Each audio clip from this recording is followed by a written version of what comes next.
I wanted to ask you, what happened in the 7 years and 10 months behind the walls of your old flat that took you from strength coach to life coach? The thing that put me in behind that door in the initial place was The thing I always thought of as well is like, we're only in control. We're not in control of what happens to us. We're not in control of everyone else's emotions. We're only in control through how we perceive things that go around us. How do we perceive this terrain? whose responsibility is it to give the therapist the tools? The therapist. If you care about helping people, take it upon yourself to fucking learn. Whether you agree with it or not, the question should be, why are so many young men resonating? What is there a lack of in society that make people go to him? I would just want more men to just understand, if you've got a problem, seek the solution. If you view life the same now in your mid-30s as you did when you were in your mid-20s, you're not living life right, because you're not evolving. You're not challenging yourself enough. All your belief systems are staying the same.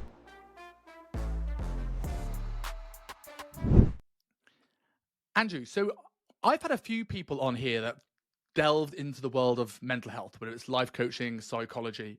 And before we talk about some of the topics we talked about today, I know that every single person I've spoken to that's got into this field have got into this for a reason, right? So I wanted to ask you, what happened in the 7 years and 10 months behind the walls of your old flat that took you from strength coach to life coach? The thing that put me in behind that door in the initial place was leaving my ex-wife, which was, I'd say, is probably one of the hardest decisions I've ever had to make. Not because of her, but purely because of the kids.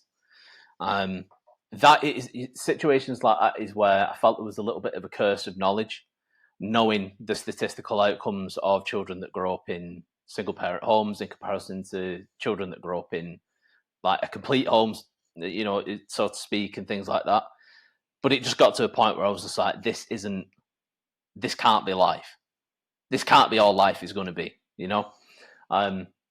So anyway, the divorce, and then it was just the subsequent series of events that I went through, you know, going through hardships, being broke, being in debt at the same time, which is a fucking fantastic combination. You know, having a lot more money needing to go out than I had coming in, whilst having 3 kids that I was looking after half the week. That was, I mean, those 7 years and 10 months, or part of 8 years, was incredibly, incredibly formative for me.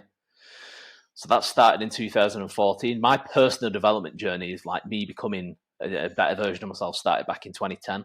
And that was because of a series of events that happened in my life where I was like, I need to get fucking control of myself. I can't be this guy anymore. I can't be this version of me that doesn't have control over, you know, like who and what I can be. Being unnecessarily violent in situations that it really wasn't, it could have had dire outcomes.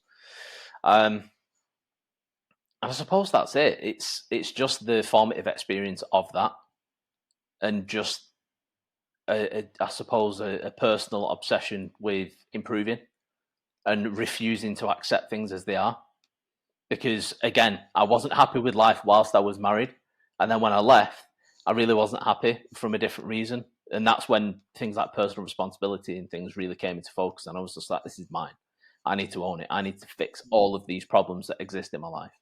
There's 2 things here that I think, you know, it in that you said in that story that strike why you have some a different sort of mindset to a lot of people that would have gone through similar situations. And the first one, like, probably what most people don't talk about, and obviously I don't need to go into the details of your ex marriage, but like, that must have been a very brave thing to do, especially knowing, you know, the stats with single parent households and the things that are worrying you. Like, what do you think has given you the bravery to take action on things not being right? Because there's a lot of people that have things, whether it's a career, a job, a partner, that they don't feel, they had that same feeling that this can't be it, but comfort or fear stops them taking action. Like, what is it you think that has made you be able to almost be able to see that bigger picture and take calculated risks more?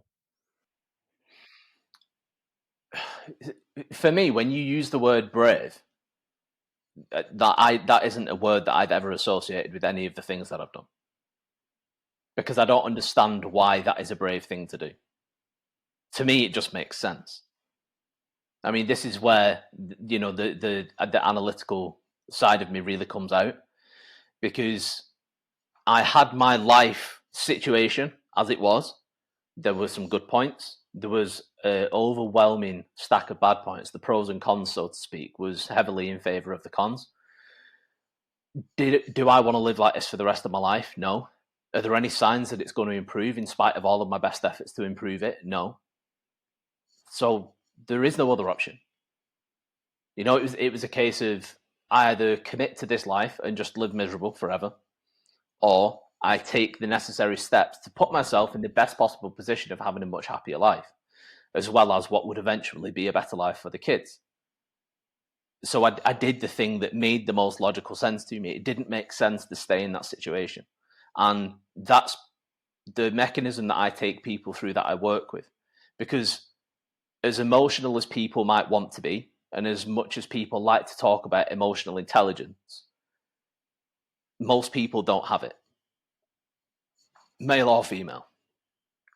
Because for me, actual emotional intelligence is being able to be in an emotionally fueled environment and still be able to remain pragmatic, be rational, to rationalize a disturbing situation, a traumatic situation, however you want to phrase it, to be able to take a step back and go, right, hang on, what's going on? That is emotional intelligence. Anybody that is choosing to stay in an awful situation in which they know they are miserable and there is no signs of change, they can't speak of emotional intelligence, because that isn't it. Being able to endure a negative situation because you're scared of what might come after it, that isn't brave to me. In the same way that taking the step out of an unchanging, awful situation that makes you miserable to step into one that has great potential to make you happier also isn't brave. It just makes fucking sense. Yeah. So like it just makes sense to me. So, like, if someone came to you with that similar thing, and maybe they didn't have that emotional intelligence in that same way, you know, is you mentioned like a pros and cons list? Is zooming out and being able to go, right, life is short. Do you want to live this way forever? Let's weigh up the pros. What's the worst case scenario? Is this how you start to coach someone through making these big decisions to the point where it makes sense for them in the same way that made sense for you? Yes. Because so Einstein used to, he would explain the dimensions of time with a very, very simple analogy. So he stated that if we saw life in the second dimension, that would be like being stood behind a parade, and all you can see is that back wall of the parade. So that's the only part of the whole parade that is perceivable to you is what's immediately in front of you. We view life in the third dimension, and that's the equivalency of being in the middle of the parade. So everywhere you look, the parade is happening around you, and you can perceive everything that's happening around you. And if we could view time, life, in the fourth dimension, that would be the equivalency of viewing the parade from the top of a very, very, very tall building, because you could see the start of the parade, you could see the end of the parade, and everything that happened in the middle. So that would be the ability for us to conceptualize all of time in an instant. So my approach to emotion is to stand on top of the building. So if you continue to try to manage your emotions whilst being stood in the middle of the parade, you can't, because you can't objectively look at the path that you've traveled and everything that's happened before that's led you to this situation. There's so much going on around you, you can't think straight. And you don't know what is going to happen in the future because you can't see it. You can't see the route, you can't see the people that are leading the charge, so to speak, leading the parade. So if you do zoom out and you are more objective, then it gives you the ability to look at each individual stepping stone that you've taken that's got you to the middle of the parade, where you are in life right now. And that gives you the ability to go, right, if I carry on the path that I am on now, I'm most likely going to end up there. Do I want to? It's yes or no. And if the answer is no, taking this approach gives you the opportunity to either stay where you are and allow the rest of the parade to move around you whilst you collect your thoughts and take some time, or to step out of the parade. You don't need to be part of every situation that happens in your life. And for me, giving people the capacity to understand that it's a situation that they are not central to, you can remove yourself from it and allow the parade to carry on, and it doesn't need to continue affecting you. Yeah, that makes absolute sense. And the thing I always thought of as well is like, we're only in control. We're not in control of what happens to us. We're not in control of everyone else's emotions. We're only in control to how we perceive things that go around us. How do we perceive this parade? We'll still be standing there when the parade route has gone past. And I was like starting to think of like, in certain big things that are going on in my life, which, you know, we've spoken about on Instagram a little bit. You know, I could look at those two paths that I've got on zooming out, and path A, I am definitely going to end up here. Path B, it could get worse, it could get better. But if I look back and zoom out and I look at the parade from that top of that tall building, and I look at 40, 50 years time, looking back on Simon today, am I going to be happy with taking action rather than letting the world take it for me? And I think being able to zoom out, even if you're uncertain, even if looking at the path from the tall building doesn't give you an answer because you don't know the parade route, at least you can go, I can zoom out and go, what was the thing I'll be proud of myself for doing today? And if it goes right, if it goes wrong, it doesn't matter. At least then I can hold myself with a bit of pride. Yeah, and the fact that you actually did it. So it's like, with that, acceptance is, it's a huge part of life for many different reasons and many different situations. So for me, when I'd moved into that apartment and life was what it was at that moment, I accepted life as it was. I accepted all of my circumstances as they were. And then from that moment, refused to accept them staying the same. Which is why I was just like, any step that is necessary to take to change things to the way that I want them to be, I am now going to take. You know, I sacrificed sleep for years and years on end because I was in a position where I was just like, right, I'm in debt and I'm broke. I don't have the privilege to sleep 8 hours a night. To be honest, I thought it was fucking absurd to want to sleep 8 hours a night. And living the way that I did gave me the opportunity to make sure that I could be there for the kids as much as possible whilst they were with me, because I didn't want their memories of me whilst they were growing up to be daddy works all the time.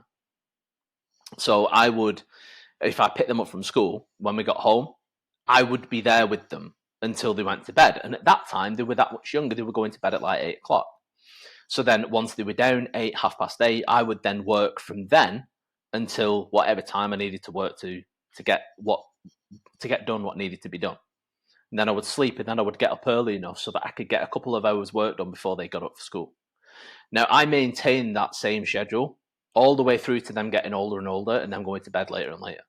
So it got to a point where sometimes they'd be going to bed at like 9, 9:30, sometimes 10 o'clock, and then I would start work. I would work until 2, go to sleep, get up at just before 6 and work from 6 until 7, and then I'd get them up for the school run.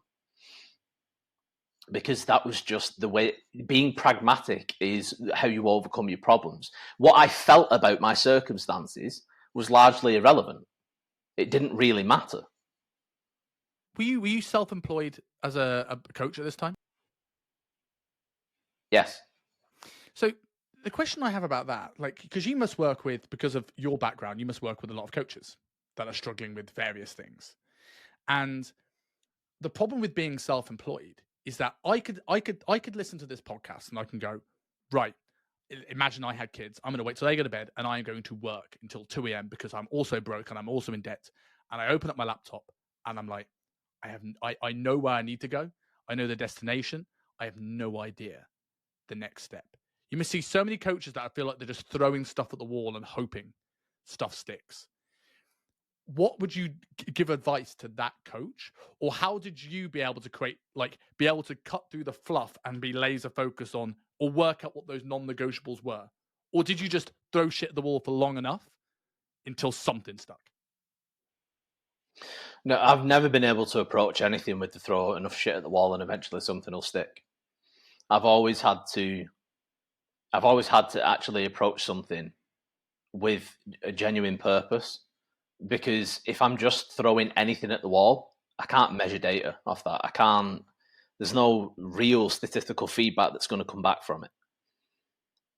So if I've got a specific approach for the way that I would work with a client, but then I'm changing it all the time, after 12 months and using 10 different approaches, I can't look back at the results that my clients have got through that time and go, that specific approach and that specific approach worked far better.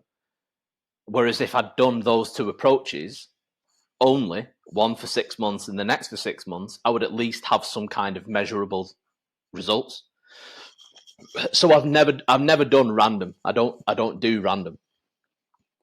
Everything's got to be targeted, because the more random your approach, the less effort ultimately you can put into it. Because when people do that, they think, I'm working really hard.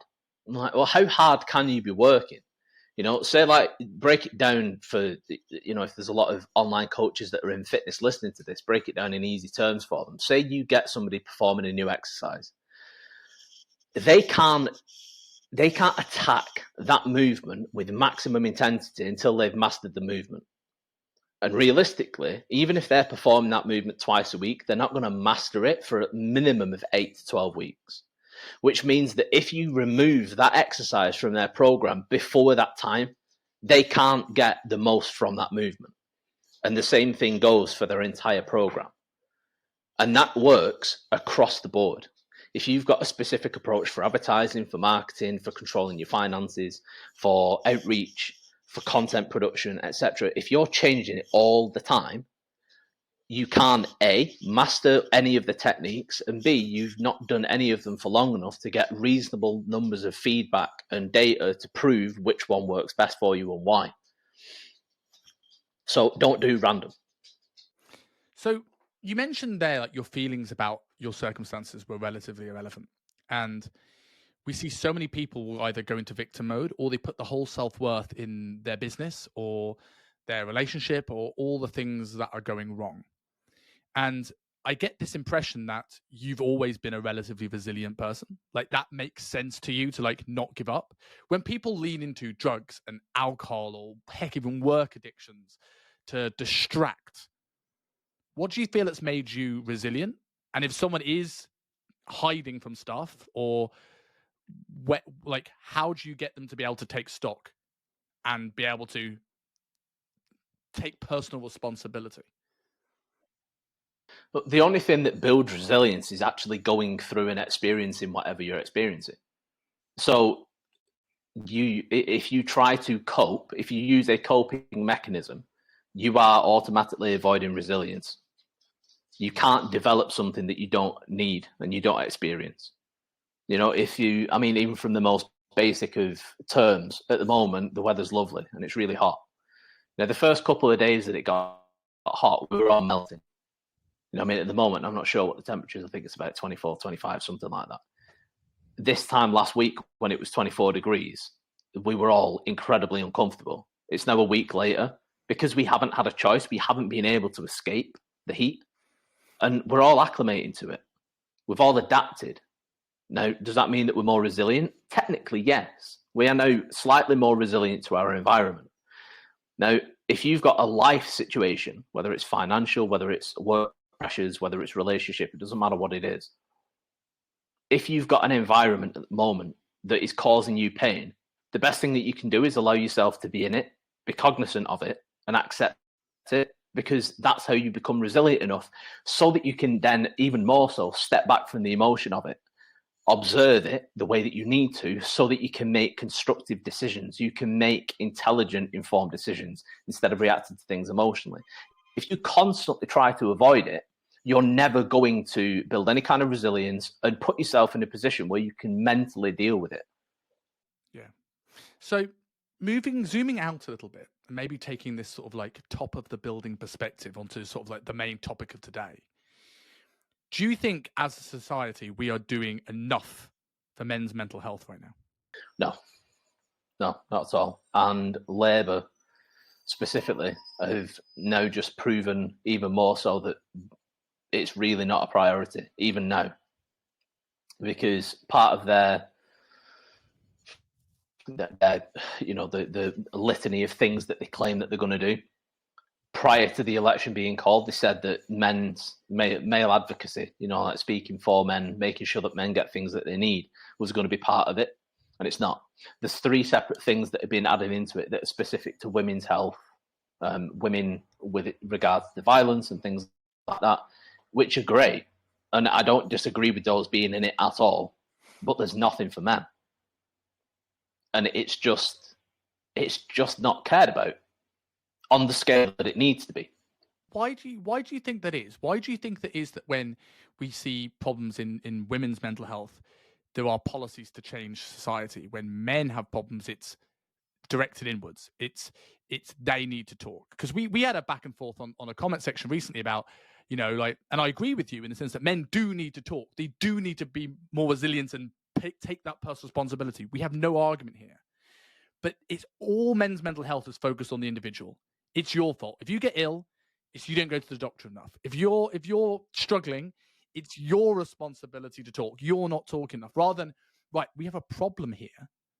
What can we do as society to solve this? Why do you think this is not fair both ways? To be honest, I don't know. I mean, what you just said then is that it's right in the middle of it. Because if women experience a problem, it's external to them. They are not the cause of the problem that they experience. They are always victim of the circumstances. It's always a societal issue that society overall needs to change. And more often than not, all of the problems that women experience that are external to them are spearheaded by men. Therefore, the element of society that needs to change to solve those problems is men. The exact opposite is the case with men's issues. It's always, like you said, it's internal. The issue is being caused by men. It's being perpetuated by men. If a man has a problem, he's doing something wrong, and he needs to change what he's doing. And the funniest thing is that in a society where the notion of victim blaming is so prevalent, that never gets spoken of when it comes to men's mental health. And there's too much. I mean, obviously, male advocacy is something that I'm big on because I run the male support network that is specific to men's mental health and skill acquisition and, like developing a community for men to come to. I will speak out on certain topics and posts that I see on social media. And the amount of times that I will post an articulate, well thought out reply to something that's been said and it gets met with, well, men need to stop being so insecure. Or I get called an incel. I get called misogynistic, and I've not said anything against women in any way, shape, or form. I haven't even mentioned women in my entire passage, and I still get called a misogynist purely because I focus on and support men. So misogyny is now being so diluted by women that use it that don't even understand what it is, that the term of it is beginning to change. The meaning of it is being molded into something completely different. Do you think that mentality and that abuse? It's the obvious answer in terms of yes, of course it does, but because I can totally relate to that. Like I remember after the Sarah Everard case, which is obviously tragic, right? And this started the not all men trend, and I did a video of basically saying, look, this is a terrible thing, and we all the good men. All the men that have nothing to do with this horrible person need to stand up and make sure women feel safe and protected. And I got more abuse from women for posting it than I did support from men for posting it. Yeah, but if men feel that they're going to get set upon, they won't help again. And now we're creating this divide even more where women become more angry because the men in their life aren't supporting them because they're scared to do so. Like, is the only way to change that for women to be nicer online, or can men do something to take ownership of that? Why should men take ownership for it? That's what I'm talking about. Yeah, because that right there shows how inherent and bred into us this belief system of well, if a man experiences a problem, if there's something that a man doesn't like, then he needs to fucking fix it. That is being perpetuated by women. That is there's so much misandry that I see online on a daily basis, and it does. The comments don't get pulled down; they don't go against community guidelines, etc. Whereas if you do say something that can be even perceived as misogynistic, it is removed almost immediately. And that's an inherent issue. As soon as you mentioned Sarah Everhard, I knew what you were going to say because I had a lot of the similar issue at that time. Like I've got a lot of close female friends, more so than male friends. And I had the conversation with a couple of them because they were consuming the content that they were seeing online and they were just going along with the narrative and they were just accepting it as gospel because, oh, well, this woman has said this and blah, blah, and there's a couple of, notorious female feminists / misandrists, ones that I think they do overstep the line. And they were sharing their content openly on their stories. So I challenged a couple of them. And I was just like, do you truly believe that? That it was when the curfew came up, which to me was the most absurd thing that has come around for a long, long, long, long time. I was like, you do realize that the men that do go out and are violent against women and do commit sexual assaults, etc., they don't care about the law. They already know that those things are illegal and they do them anyway. I said, so all you would be doing is getting rid of the actual good men, the law-abiding men. And I used the example with one of my female friends. I said, okay, you're walking down the street. I said, and you can hear footsteps behind you. I said, and with the weight of the steps that are landing, you know it's a male. I said, it's late at night. You're on your own. There's nobody else on the street with you. I said, and you're walking along, and it sounds like the footsteps are getting closer, which means that the gap between you and him is closing. And whilst I was painting the picture, her heart started to pound. And she was just like, I'm literally feeling the fear of it now. I was just like, right. I said, now imagine I or somebody built like me comes around the corner and starts walking towards you. How do you feel immediately? She was just like, I'd feel safe. And I was like, right. Why? I was like, because if the not all men isn't relevant now and it shouldn't be said, I said, see me come around the corner, shouldn't your fear 10 times? Shouldn't it just explode and think, oh my God, the absolute worst is going to happen now because there's two of them?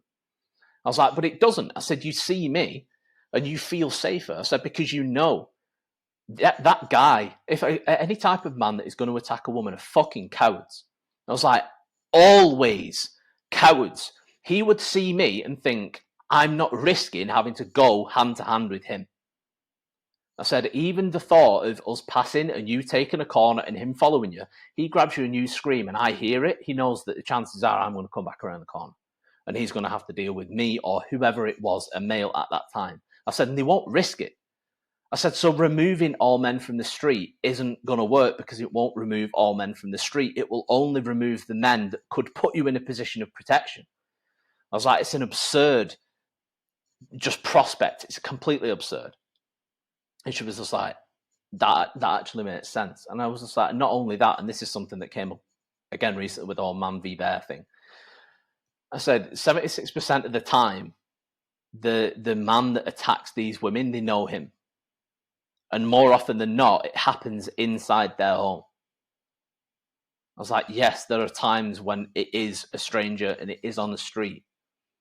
I was like, there's no circumstance, there's no scenario, there's no iteration of who it is and how well they know them or where it happens, that it's not absolutely awful.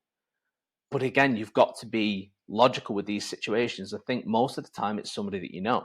And just to cut you off there, but like not only is that's always terrible, but we also hear about the strangers more. I'm not justifying it as not what newsworthy, but if someone is a stranger doing this to someone, we hear it all over the news.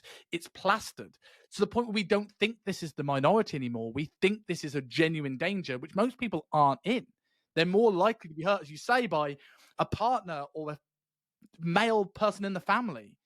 But we view these things, and Sarah Everard got worldwide press that now puts that sense of fear into us that may not have been there before. Mm-hmm. Yeah, and that's it. There is a huge fear culture around it.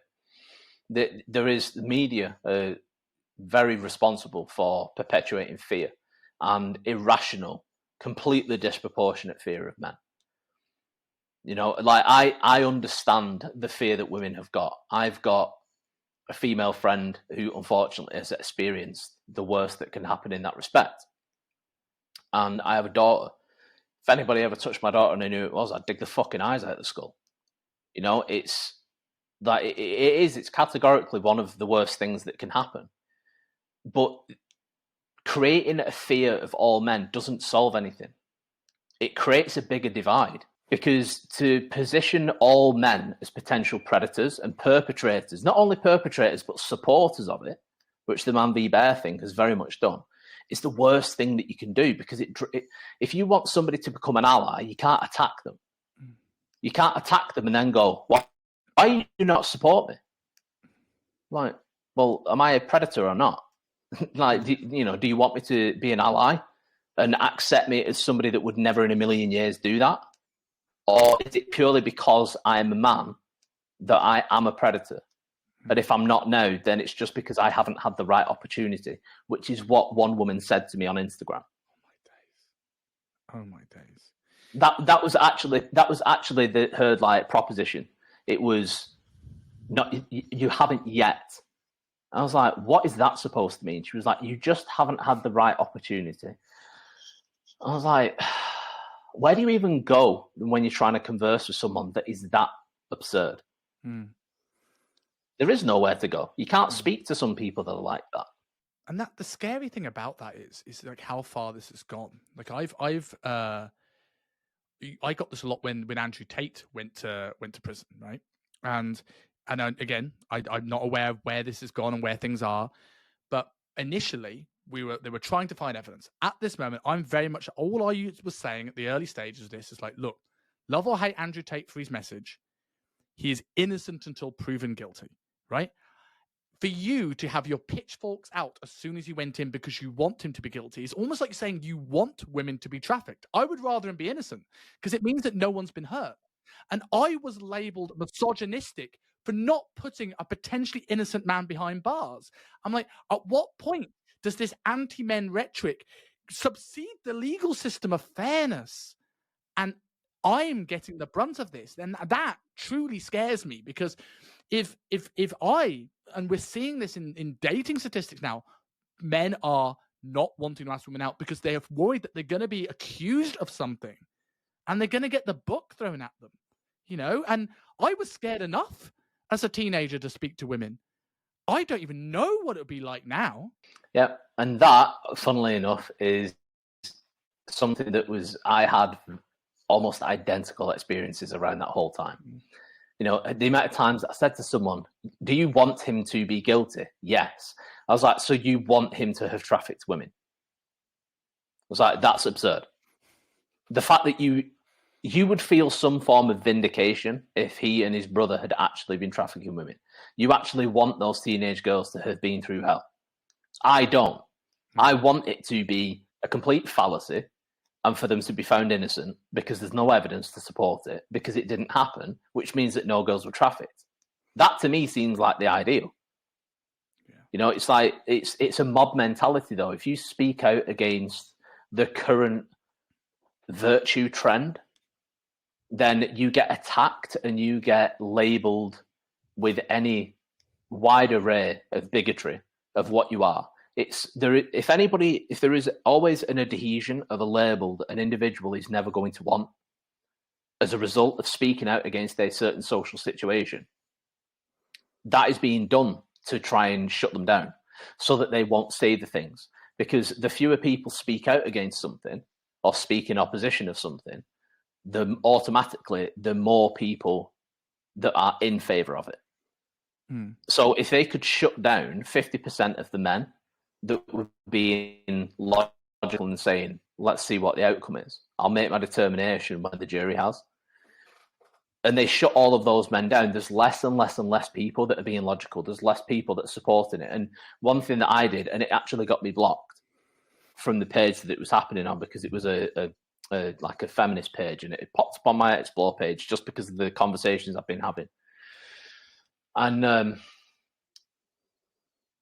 I likened the approach to the whole Andrew Tate thing and shutting people down with what the KKK used to do when times of racism were, it wasn't even seen as a bad thing. It was so normal.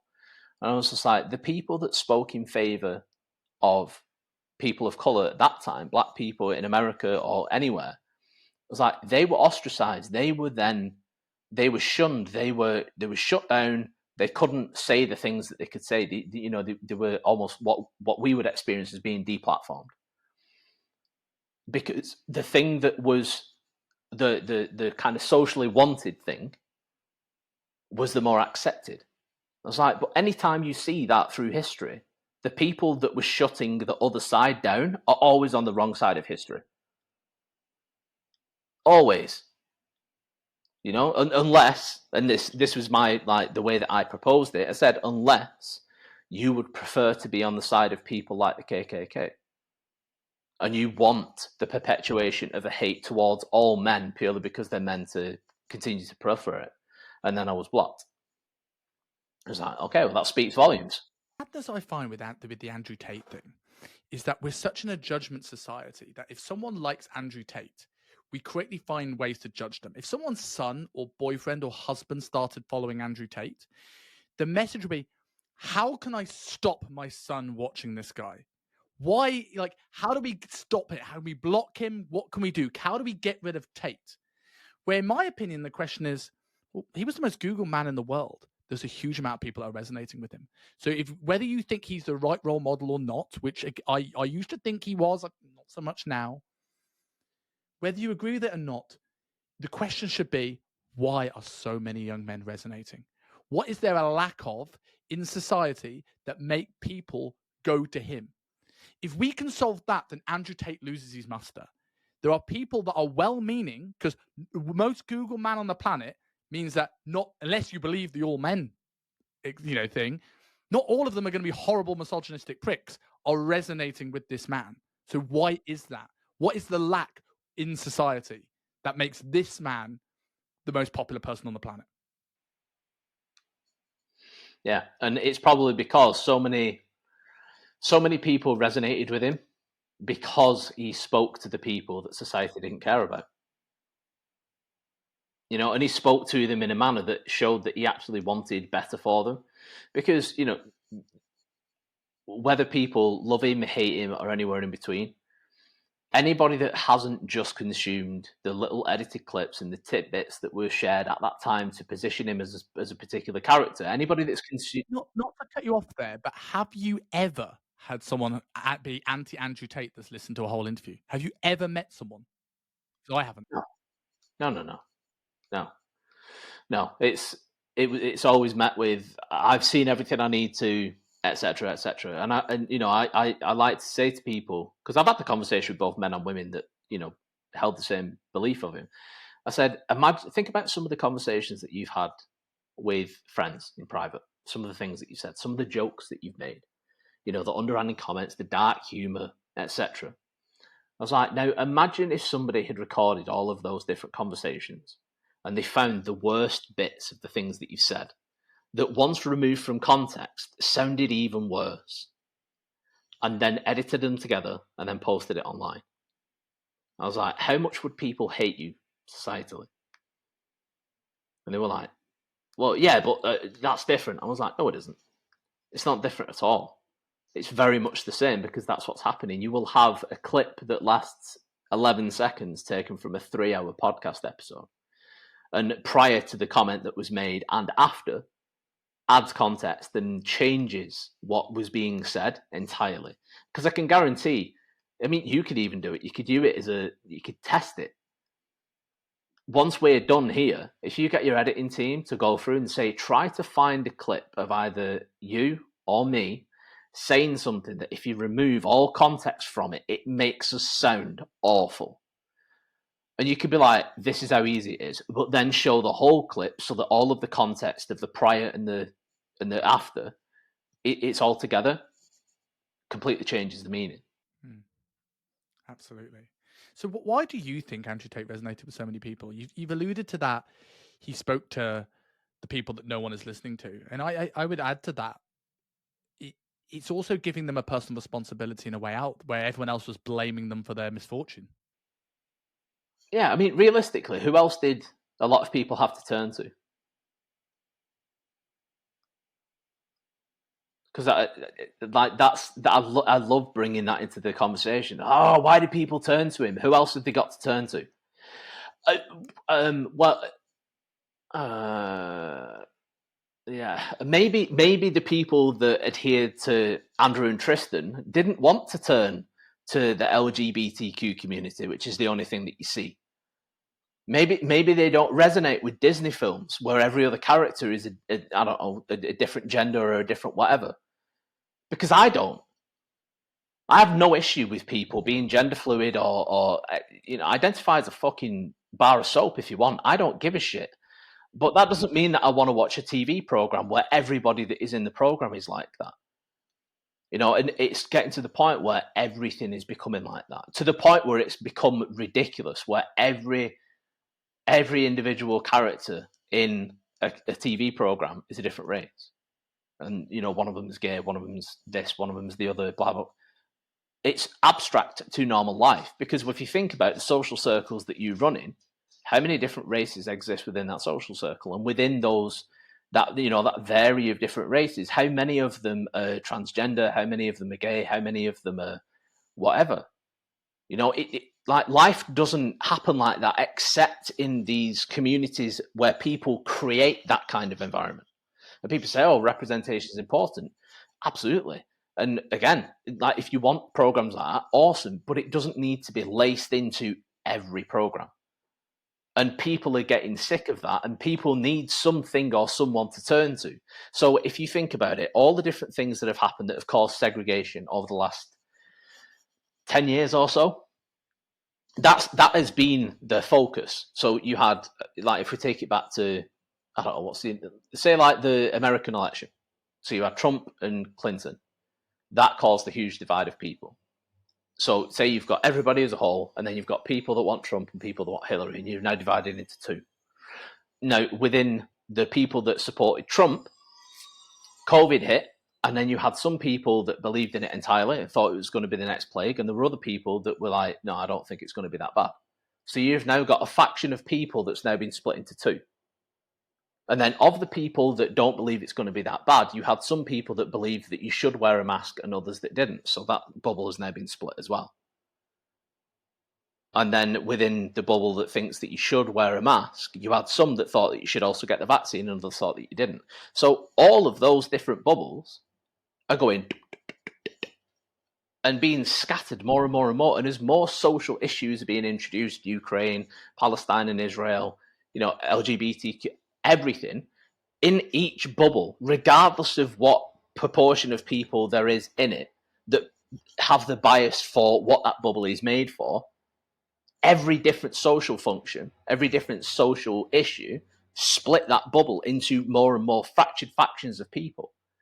So to try and find any form of unity at the moment is increasingly difficult. And then you get someone that's got so much strength and so much character and so much purpose and so much conviction, like Andrew and Tristan Tate, that they got other people to forget about the little differences that they had and come together and form a huge community that were focused on one common goal: personal development, earning more money, having higher utility for your family and your friends, which, to be perfectly honest, are really important issues. And they actually created platforms that did more for men's mental health, realistically, than an awful lot of people. And people go, that's awful. Right, but everybody else that hasn't put any effort or time, every government, every individual that is against them, that doesn't like the fact that they've got their platform and the community that they've developed, every single one of those people are in their own way responsible for that happening, because you haven't done anything to create an alternative. Like, there's so much to unpack in that. And I think I'll start with the Disney thing. I think, I'm all for diversity in any movie that you want to, but it's not having a lazy, what I think is actually more racist and more sexist version of diversity. It's like the people that want to claim we need a black or a female James Bond, right? Now, like, if James Bond had been black since the 1960s, I would be protesting for don't have a white James Bond. It's forcefully changing someone's ethnicity or gender or sexual identity to tick a quota, which I actually think is more sexist, because, like, look, you can't make your own franchise successful, so don't worry, we'll just give you ours, rather than building a strong female character that owns her own franchise, or a strong black character. This is what Marvel did very well, because we had these characters already given to us and they held their own movies. We had our Black Panthers, we had our Black Widows, but now we're going to go, right, we have She-Hulk complaining that she has like a much harder time in life because she's wolf whistled, rather than Bruce Banner had family abuse. We'll change the ethnicity of things just to fill a quota. And I'm like, actually, is this doing any favors for anyone? Or is this just virtual signaling? It's like Disney will have a pride flag on every logo except in Saudi Arabia, which means they don't really care. And I think this is a lot of the problem with this stuff, is that we can complain whether some of these things have gone too far or not. But the problem is that most of the people pushing it don't actually care about it. It's a narrative. Yeah, most of them don't want it because they know people that are actually in it and actually live that life, and their place within those communities isn't performative. They don't want it to be the way that it is right now because they know that people get sick of it and it causes more problems. It causes more segregation. But that's the point. It's like it's being done on purpose to push it to cause more issues. I've got gay friends. I have absolutely no fucking issue with someone, regardless of what your sexuality is. I couldn't give a shit. I really couldn't. If you're a nice person and I think you're cool, I'll sit and talk to you, and I will sit and talk to you about whatever you want to talk about. But it's like when Black Panther came along, and there were always white liberals. Oh, finally we've got a black superhero. What about Blade? I'm pretty sure Wesley Snipes is black, and that's Marvel, and that was one of the first adaptations that was ever made, and people fucking loved it. So that's why it got a trilogy, and it was absolutely incredible. And that is a role that I think they're rebooting it, but to be perfectly honest, I don't want them to. Wesley Snipes is Blade. It is his thing, just like Hugh Jackman is Wolverine. But people don't want to see that. It's that what is it? The DEI, diversity, equity, and inclusion, or something like that. Do you think people like to have something to complain about, though? Because you get the same thing. I'm a big James Bond fan, if you probably already worked out by mentioning it twice. But people always talk about James Bond girls being treated unfairly. Like they're always these they want to make it out that this is always these weak bimbos that need saving, and it's one of the worst movies for strong females. I'm like, Ursula Andress, Pussy Galore. I know the names are fucking terrible, but other than that, if we look through the Bond movies, they've all been strong spy people. There's been the odd one that's been a complete bimbo, but I think since the 60s, they were doing strong female characters before strong female characters were cool. And who's the demographic we're arguing for? It's like I used to get arguments with the Barbie movie when I gave a fair point of why I thought it was very misogynistic. Sorry, not misogynistic, very anti-men. People said to me, "Well, don't go to it. It's not your movie." I'm like, okay, then don't go to a James Bond movie and complain about how the women are being represented. Yeah, because so some of the women are just bimbos. Some women are bimbos. That it's true to life. I've met women that they're fucking empty heads. They're beautiful and nothing else. They have no substance. It's just the way it is. It's a part of life. It doesn't mean that she's useless or worthless or whatever. It just means that that's who and how she is. For me, false representation is as bad as no representation, because if all of a sudden all young girls, the only type of female character that they ever see in every program is this big, strong, independent woman that everybody turns to in a crisis, etc., isn't that just as bad as if every woman actually was a bimbo and only cared about the looks? Well, we're seeing this now. I don't want my daughter. We've seen this now with less people having kids, and the people that do want to be stay-at-home mums, which is if you want to be a CEO boss bitch, go for it. If you want to be a stay-at-home mum, go for it. But we're seeing women getting slammed and going against the cause for wanting to stay at home with their family and being the best mum. We're seeing the downside of that. Yeah, I can't remember his name, but the American football player, the quarterback, I think he is.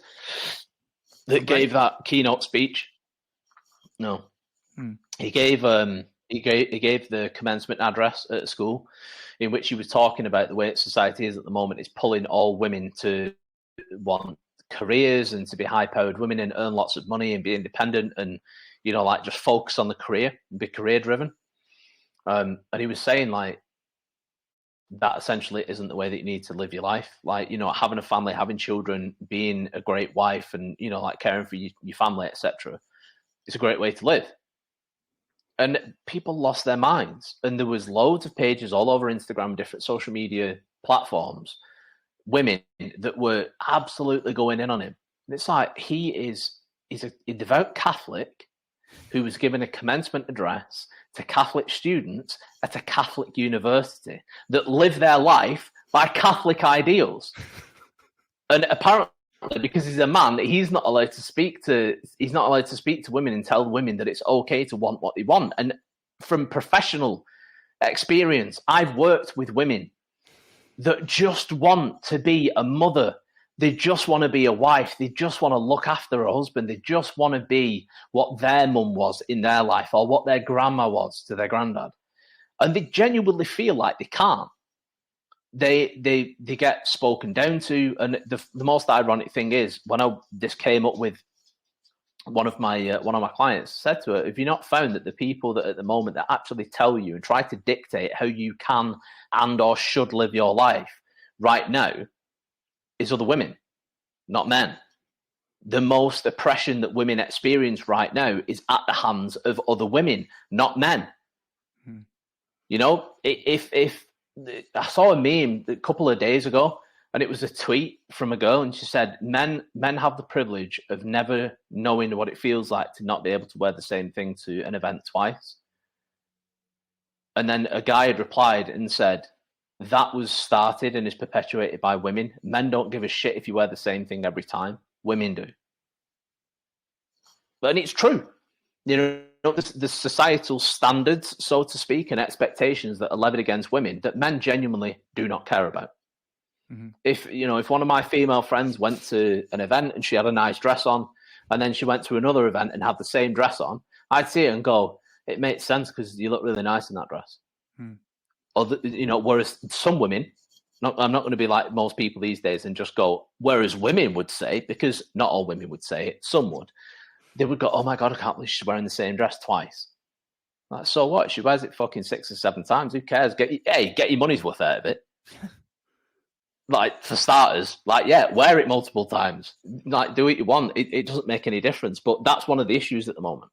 Because the accountability for that, again, is something that a lot of women, certainly that I come across on social media, refuse to accept. They refuse to accept the accountability for the role that they play in the issues that women experience and for the issues that men experience. Mm-hmm. I think it goes both ways as well, though, right? I think if the aim is equality, right, which is supposedly the aim, right, we should see people held to the same standards. No one is complaining that there's not enough female bin men, right? They're only complaining there's not enough female corporate executives and lawyers.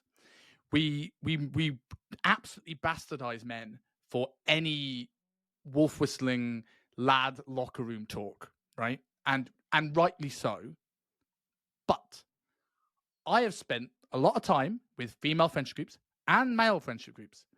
And I would say that men don't really talk about their sex life. No, I've not met many men that talk about their wife's private parts or what their sex life's like.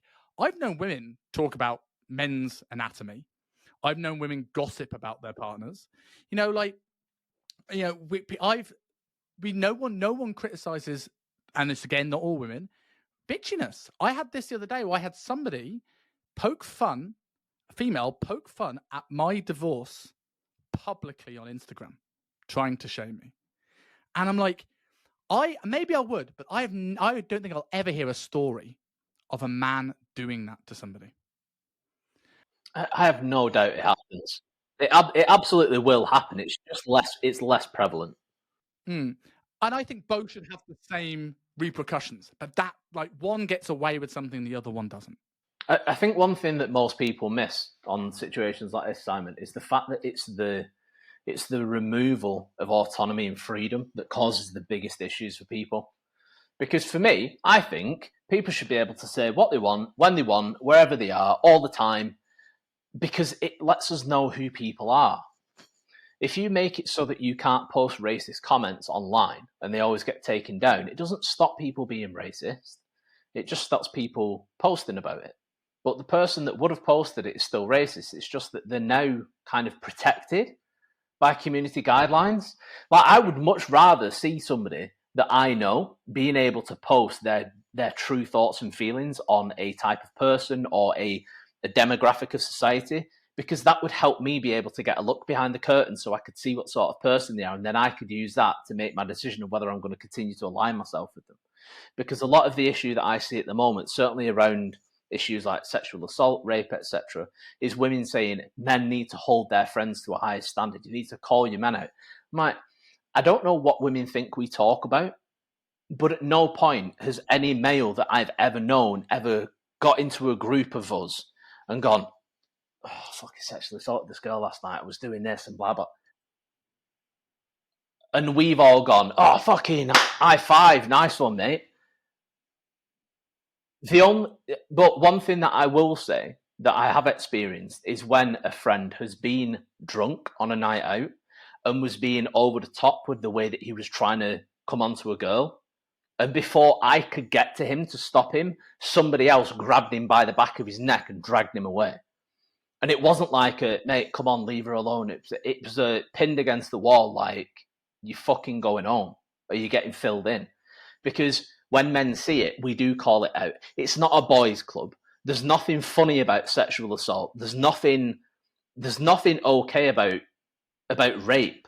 And I don't know any men that would in any way, shape, or form condone it if they knew about it. At all. It's this weird social perception that's being given of men in general, total, that if you don't do it yourself, you support people that do, or you don't call it out.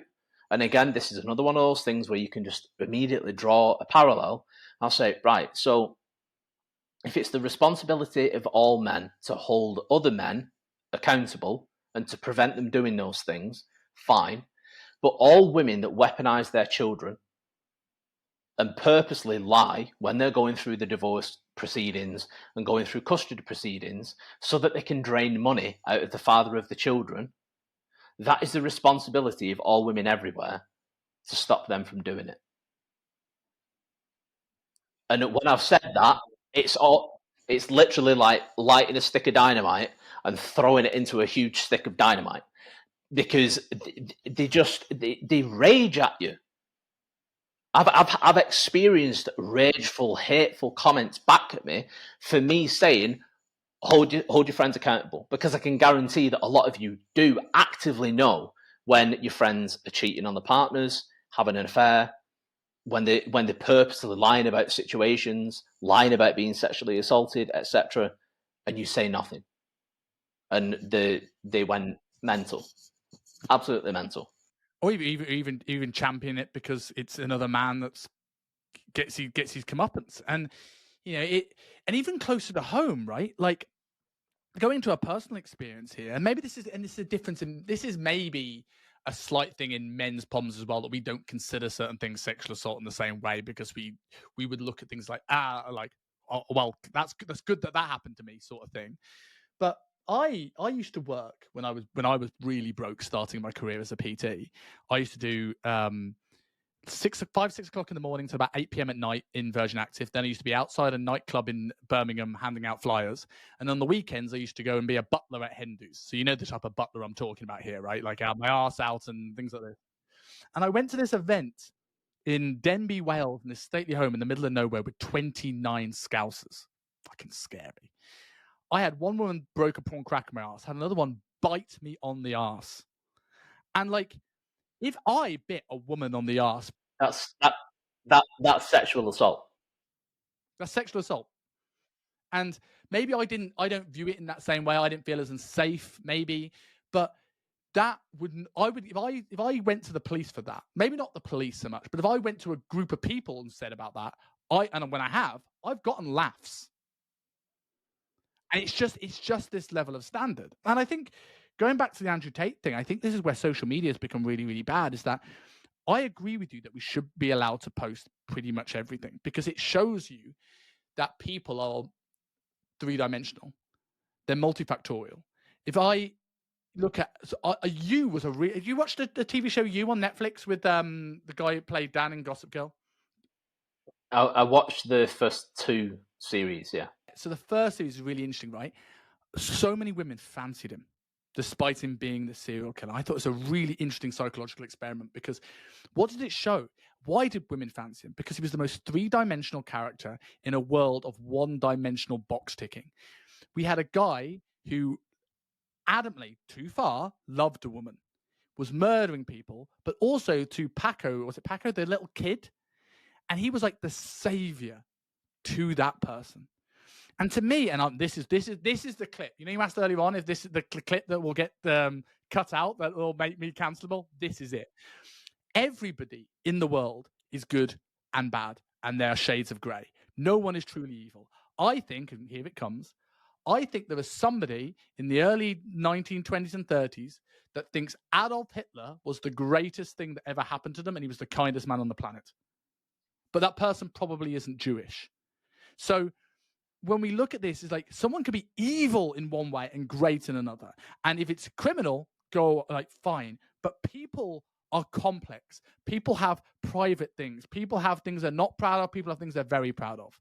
And when we start judging people on an Instagram clip, I'll make the whole identity around this one thing. Like people saying, I have heard enough about Joe Rogan or Andrew Tate or Russell Brand. I'm like, when you watch hours of someone's content, you see good and bad in everybody. And I think people should be looking at things as a whole rather than demonizing people on a trait. Yeah, because like, you know, Andrew Tate is very much the perfect example of this, because I followed him. I've been aware of Andrew and Tristan Tate from before their blow up. Not wildly before, not like years and years, but before their blow up, I was aware of who they were. And there's loads that they've shared that is spot on advice for how to approach certain things and how to deal with finances, etc. Like on a real level, because again, most people about finances, they talk about buying £1 million cars and things like. It's like, yeah, but that's because you've only seen little clips. You've not seen when they talk to somebody that's only earning £15,000 a year. Sorry, you know, and they're giving them actual pragmatic advice on how to spend their time, on what to not spend their time on, telling them ignore women. Give no woman your time, because right now the only thing that you need to focus on is developing yourself as a man, becoming a man that you can actually be proud of. You know, learn skills. You know, learn how to communicate properly, learn how to speak, become more eloquent, understand finances. You know, learn a martial art, just essentially become a better man. People never see that. You know, it's there's a lot of good that they said, but then I've seen other things that they said, and I've just gone, fucking hell. Yeah. I mean, in some of it, it's performative, and once you've seen enough of them, you can tell with the mannerisms and the kind of smile that he gets on his face when he's saying something. In his head, he's thinking, "This is going to piss people off," yeah. And I know it is. Some of it's performative. Some of it, he's just said something, and I'm like, "Oh shit, he meant that." No, Andrew, stop it. You know, so like you can agree with some things and you can disagree with other things, but like the fact that you brought that up, it's a brilliant point, because I've helped people from every different walk of life, every different race, straight people, gay people, lesbian, whatever, right? People that have been wealthy, people that haven't been wealthy, people that have come from a great background, people that have come from absolutely awful starting points. And I've helped them with any of the different life things that you can experience, whether it's mental health, whether it's finances, developing a business, whether it's been divorce, parenting, you name it, right? And I've had conversations, not even conversations, because you can't really call it that when it's in the comment section and social media, but a back and forth, a form of discourse with someone on a particular topic where I and the other person have disagreed. And then they see that I'm a life coach and they go, oh my God, I can't believe you're a life coach. Can't believe that you're responsible for, and I'm like, because there is a misalignment on this one topic, they think you should never be able to help anyone ever with anything. And I'm like, that is the rankest form of narcissism that you will see in people, because they believe so highly of themselves that they think if somebody disagrees with me at all on any of the situations that I feel strongly about, they're just an awful person, categorically. Like there's no gray. There's no possibility or openness to go in, all right, well, we disagree on this, but we might completely align on something else. And it's bizarre. It's completely bizarre. And it feels like it's a much more recent development. It's the thing, like at the moment, I think that people are more combative, and I think it's a boring life if you chat to people you only agree with. I actively look for people I disagree with and I can have healthy discussion because the conversation more fun, and I can find devil's advocate. This is why I hate the Instagram reaction video trend on the fitness industry. I hate it with a massive passion. I've seen people now that started off in the right place, calling out people for being dickheads about stuff, and that's fine. I won't name necessarily the guy, but let's call him Spanish Scottish fitness, and he started reacting to somebody like James Smith taking the piss out of an autistic kid. Right, you got fair game. But then I see it morph into, I need the next thing that gives me social clout. And they start knocking down newer coaches. And I'm like, you now got people that are scared to speak their opinion. That could have gone in a DM. That could have been like, let's say, can I help you out? But people now, if you don't agree with them, it's not a discussion. It's a public shaming. And I was like, we've lost this ability to communicate and have nuance. And this is why I love the rise of podcasting, because even if it gets clipped to hell and ruined that way, people have these discussions on things and find that they'll agree on things, they'll disagree on things, and they'll create this discourse, which I think we're losing like quicker than ever.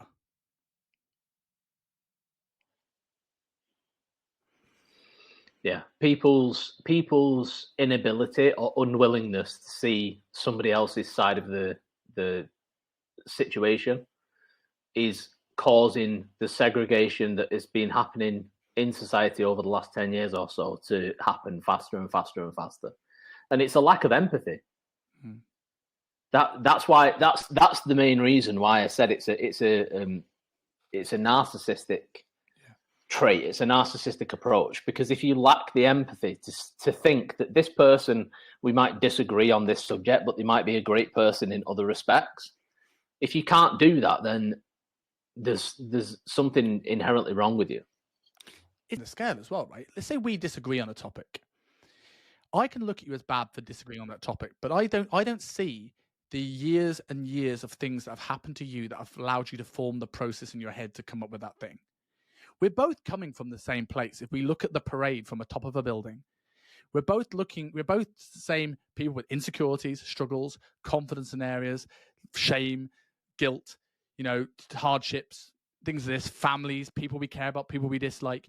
But we've now come to opinion from our experiences. We're no different. We've just had different experiences that led to different views. And if you don't have empathy that this person isn't a dick for thinking liberal or conservative, for being pro men's rights or anti men's rights, they are a byproduct of the things that have happened to them. Like, do you think that all this stuff with this anti-men rhetoric at the moment, that it's becoming a self-fulfilling prophecy? Like, whenever I see, and again, I appreciate this is the snapshot of what we see in the news, which we see the worst stuff.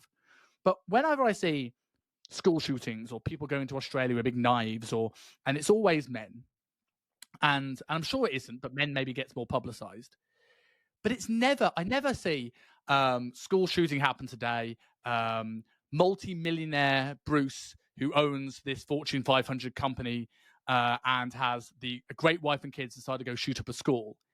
It's misaligned men that have been pushed out of society, that have been bullied, that have been marginalized. Are we creating more of them? Is the crusade to make women safer and to make people safer from aggressive, toxic masculinity, whatever that means? Are we actually creating more genuinely toxic men? No, because like the whole toxic masculinity thing, I think is something that again, it's evolved into something absurd, and it's just become Agree. just wildly unnecessary. Because what has happened with that, and as soon as I saw the phrase starting to be uttered, I knew exactly what was going to happen with it. I knew it was going to become everything that can be deemed masculine is automatically toxic. And the problem is that one of the worst things that you can do to a man is feminize him, because men feel weak if they feel feminine in any way. And I think one of the biggest issues, like with what you were saying then about men that have been marginalized, they've been bullied, they've been pushed out of society, it's like men that are incels, actual incels, that is what they become. They become reclusive, they become incredibly angry, internalizing a lot of the pain, and then when they do project it online. But we're constantly told men need to talk more, men need to show their emotions more. But the problem is that it's governed through the line of female emotion and female expression of emotion. So women will cry and talk. Men don't cry as often. But we get told it's okay for men to cry. Boys cry too. It's like, yes, they do. But men also get angry. And that's one of our main vessels of expressing emotion and releasing emotion. But at the moment, if a man's ever angry, if a man raises his voice, if he's physical in any way, shape, or form, and I'm not saying violence against women, I'm just talking about being aggressive. That isn't okay. That is a man showing and expressing emotion. And because it's being done so in a medium that a lot of people don't like, it's not accepted. And no, you can show your emotion, but you can't show it like that. Not like that. Do it like this. Talk about your feelings. Men don't need to spend all the time talking about the feelings. Men need to understand the problem that they've got, and they need to find a solution for it so that they can then move past it. If men have a problem, we need to fix it. We don't need to talk about it. That is one of the biggest issues that I think happens at the moment. But the problem is that a lot of different ways that men would be able to deal with their problems isn't being socially accepted through the governance of women. And like therapy, just sitting down and talking doesn't work for the majority of men. And people say men don't talk enough. Well, I think it's like 46% of men that have killed themselves have been to their GP regarding their mental health within the month prior to them killing themselves. 50-odd%, it's over 50%, 54, 56% again, were actively in therapy or had been in therapy right before they killed themselves. And it's because they're going into these talking therapy settings that work very well for women and they don't work for men because it doesn't give them anything. If a man sat down and spoke to somebody about the problem and left that session with things to do, these tasks are the things that you need to start implementing so that you can make progress and move your life in the right direction, the outcome would be very different. That's what I do. I'm very results focused. When I work with someone, I give people tasks, specific things that they need to do so that they can move the needle in the right direction. It's never just tell me how you're feeling and how do you think you could have dealt with that differently? What do you think would have happened if this? And coming up with hypotheticals, bullshit situations that haven't happened. It's fucking irrelevant. Let's deal with what's actually happening. What can you do to change your circumstances right now? Well, how would you react if this thing happened? I have men come to me that have been in traditional forms of talking therapies where that has been the kind of line of questioning that they've been asked to answer. And I'm like, there's nothing helpful about that. People say, oh, but it'll show them differently. No, it won't. Show them how to solve the problem that they've got. They want to leave with some form of hope. And you do that by being pragmatic. You do that by saying, listen, if you've got a fire in your house, this is how you put it out. I agree with this on so many levels. And I think don't get me wrong, there is a starting point of men needing to talk, and there is a point, and I'm maybe slightly more feminine in my temperament that I quite like to talk through my issues. But at the end of the day, if I don't have an idea for a solution, this is why I think a lot of journaling falls flat with me, because it's always fixated on the past. It ain't what I'm doing in the future. It's reminiscing on what the problems have happened in the previous time. And this is the thing. Like I'm going through therapy now, and a lot of it is trying to kind of go, right, how do I pick myself up? How do I look at where my next stage of life is? And we're trying the best we can. Yes, there's a talking element to it. And we don't need, I personally don't think we need a degree or understanding of mental health issues to see this. Anyone that's in a long-term relationship knows we have a term called mansplaining, normally given by women when women just want to sit and vent about the problem. They don't want you solving the problem. But no one, that's like a problem. Mansplaining is an issue, right? Don't mansplain to women. What's womansplaining? Talking about an issue without giving you any help to solve it. Never demonized. But it doesn't, it's equally unhelpful. Yeah, it is. It's women like to feel validated. Mm-hmm. Men like to feel useful. Yeah. And I know that given the discourse of this conversation, there's some people that might hear that and think, oh, he's saying that in a bad way. It's not a bad thing at all. No. Like, I work with a lot of women. At any given time, probably 60% of my clientele are women. And I love working with women, and I love helping women just the same way that I love helping men, because I just love helping people. But women need a certain level of validation for the things that they're thinking and the things that they're feeling. Men don't. Like, I have some men that will come to me and they'll be like, these are the issues and blah, blah. And I'm like, the way that you feel about it doesn't fucking matter, mate. We just need to solve the problem. Like, as you are right now, are you a man that you are proud of? No. We need to fix that. We don't need to talk about why you're not proud, because we know why you're not proud. Your life isn't running the way that you want it to be. You're not earning the money that you want to earn. You don't look the way that you want to look. You can't communicate the way that you want to. You don't have a position in life, or you don't have any kind of purpose or notoriety or whatever it is that they feel that they need in either a small or a large way. Like, all we need to do is start putting things in place so that we can move you towards feeling proud of who you are. Period. Yeah.